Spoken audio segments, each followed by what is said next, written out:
অনুশীলনী 1.5 এক নম্বৰৰ গণিতকেইটা আছে।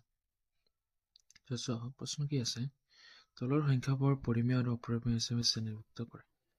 তো আমাক কৈছে যে তলৰ কোনবোৰ সংখ্যা পৰিমেয় আৰু কোনবোৰ সংখ্যা অপৰিমেয় হিচাপত আমাক লিখিব কৈছে বা শ্ৰেণীভুক্ত কৰিব কৈছে।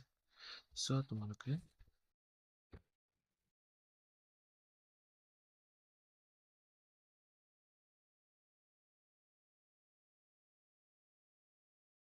ফাৰ্ষ্ট কুৱেশ্যন ইয়াতে আছে 2 minus root 5। এতিয়া আছে 2 minus root 5 টো কি হ'ব? এটা অপৰিমেয় সংখ্যাৰ লগত এটা পৰিমেয় সংখ্যা বিয়োগ হৈ আছে, তো কি হ'ব? সদায় অপৰিমেয় হ'ব। ঠিক আছে, তোমালোকে মনত ৰাখিবা যে যিকোনো অপৰিমেয় সংখ্যাৰ লগত বেলেগ কোনো এটা সংখ্যা যোগ বিয়োগ পূৰণ বা হৰণ হৈ থাকিলে সদায় অপৰিমেয় হয়। নেক্সট কুৱেশ্যনটো যদি চাওঁ, ইয়াতে আছে 3 plus root 23 bracket minus root 23. So 3 plus root 23 minus root 23. ইয়াতে চোৱা root plus root 23 আছে আৰু minus root 23 আছে, দুয়োটাই কেনসেল হৈ থাকিব ইয়াত 3, যিটো এটা পৰিমেয় সংখ্যা।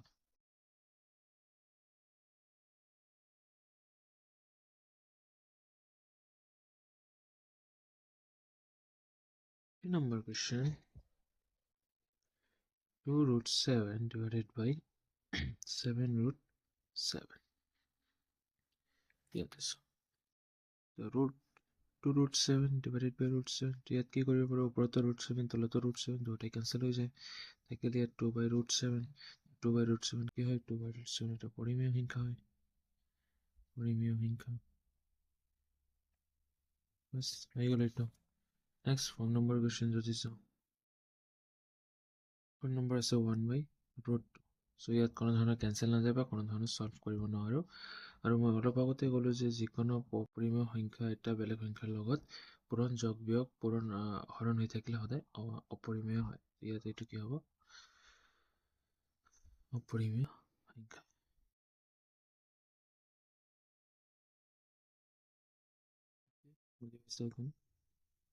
বুজি পাইছা? আৰু এটা আছে 2 পাই। পাই এটা কি? পাই এটা পাই অপৰিমেয় হয় না? পাই অপৰিমেয় হয় আৰু পাইৰ লগত 2 টো মাল্টিপ্লাই হৈ আছে, তো 2 by 2 কি হ'ব? অপৰিমেয় হ'ব, অপৰিমেয়।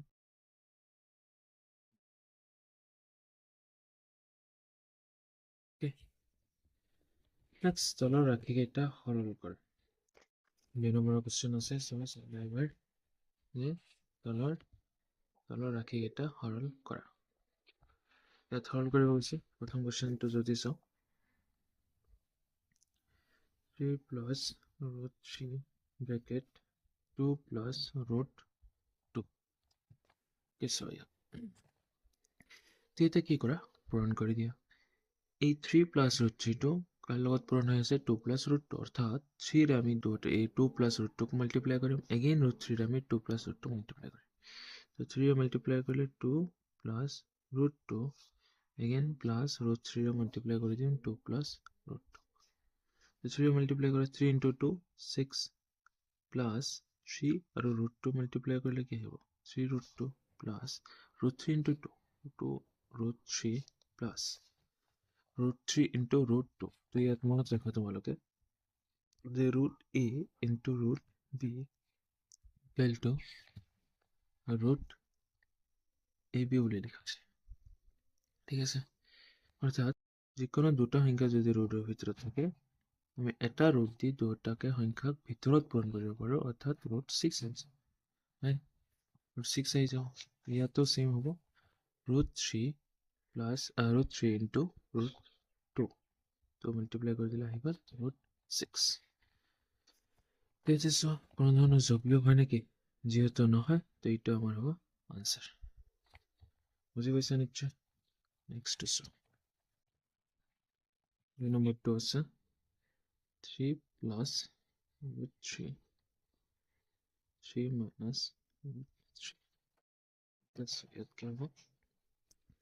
এইটো যদি চাওঁ, a plus b into a minus b ফৰ্মুলাত আহি আছে, a plus b plus b into a minus b. নিশ্চয়ই এইটো ফৰ্মুলা জানে তোমালোকে কি হ'ব a square minus b square.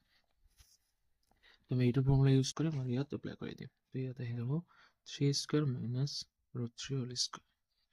3 square কৰিলে আহিব 9, root 3 square কৰিলে আহিব 3. তো আমি যোগ বিয়োগ যদি কৰি দিওঁ পাই যাম 6, যেটা আমাৰ answer. Okay, root 5 plus root 2 whole square. Already a plus b whole square formula জানাই, যত এইটো আছে এইটো a এইটো b হৈ আছে, দুটা হোল স্কয়ার হৈ আছে. That means a square root 5 square plus 2ab. That means 2 আহি গ'ল root 5 into root 2 ab plus b square. Square কৰি দিলে আহি গ'ল 5, 2 root 5 and root 2 multiply কৰিলে আহি গ'ল root 10 plus 2 square is 2. 5 plus 2 is 7 plus 2 root 10. এইটো আমাৰ আনসাৰ.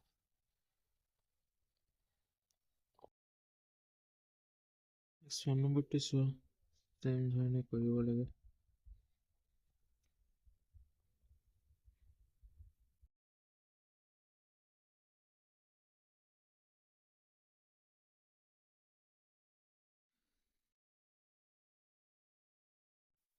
এইটো a minus b and a plus b ফৰ্মুলাত আছে. তো ফৰ্মুলা মতে a square minus b square. তো a square কৰিলে আহি যাব 5, b square কৰিলে আহি যাব 2. That means 5 minus 2 equal to 3. তো 3 তোমালোকৰ আনসাৰ.